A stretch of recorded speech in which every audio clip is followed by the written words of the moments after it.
να κρατήσει την προσοχή του θεατή στα 3 πρώτα δευτερόλεπτα του βίντεο, που αυτό είπαμε ότι θέλουμε στην ουσία να τραβήξουμε την προσοχή του κοινού. Αυτό είναι το asset μας. Θες μετά αυτό που υποσχέθηκε στο hook, στο άγκιστρο, να το δώσει σαν αξία στο κοινό σου.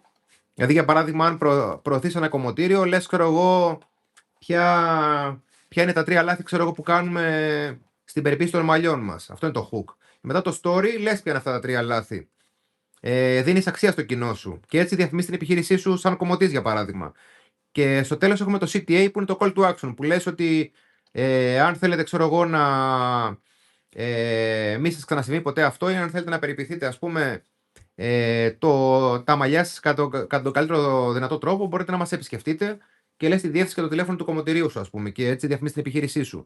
Το κάνεις αυτό, το περνάς από μια εφαρμογή όπως είναι το CapCut, όπου το σενάριο που έχει διαβάσει ο επιχειρηματίας